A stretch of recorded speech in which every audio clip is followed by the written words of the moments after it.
আজকে আকাশটা ছিল একদম মেঘলা, মনে হচ্ছিল বৃষ্টি নামবে যে কোনো সময়, কিন্তু আমাদের চিন্তা ছিল অন্য জায়গায়, বাইকে একদম তেল নেই। আমি আর আমার বন্ধু দুজন মিলে বের হয়ে গেলাম পাম্পের খোঁজে। ভাবছিলাম গিয়ে তেল ভরে আবার ঘুরে বেড়াবো, কিন্তু সামনে যা অপেক্ষা করেছিল সেটা একদমই সহজ ছিল না। প্রথম পাম্পে গিয়ে দেখি লম্বা লাইন, একটা দুইটা গুনে গুনে প্রায় 200 থেকে 300 বাইক। মনে হচ্ছিল আজকে তেল পাওয়া মানে যুদ্ধে জেতা। চারপাশে শুধু বাইক আর বাইক, সবাই দাঁড়িয়ে আছে একটা আশায়, একটু তেল। এইভাবে দাঁড়িয়ে থাকলে আজ আর ঘরে ফেরা হবে তো? শেষ পর্যন্ত সিদ্ধান্ত নিলাম এখানে আর না। তারপর আমরা রওনা দিলাম মিরপুর 14 দিকে। রাস্তা ফাঁকা, আকাশ মেঘলা, মনের ভিতর একটা টেনশন, ওইখানে গিয়েও যদি একই অবস্থা হয়। কিন্তু আলহামদুলিল্লাহ মিরপুর 14তে গিয়ে দেখি একটু আশা আছে। এখানে সিরিয়াল তুলনামূলক কম, প্রায় 50টা বাইক।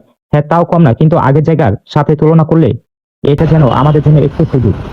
আমরা দাঁড়িয়ে গেলাম লাইনে, মনে মনে শুধু একটাই কথা, আজকে তেল না পেলে শেষ, বাইক ঠেলে বাসা নিতে হবে। একটু করে সময় যাচ্ছে, সিটও লাগাচ্ছে, আর অবশেষে আমাদের পালা। মাত্র কয়েক মিনিট আর তেল ভরে গেল আমাদের বাইকে। সেই মতো মনে হচ্ছিল আজকে সবচেয়ে বড় জয় মুহূর্তটা মিটে।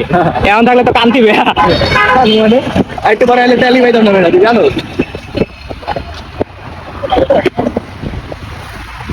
আমি শুধু চেয়েছি তোমায়, আমি শুধু চেয়েছি।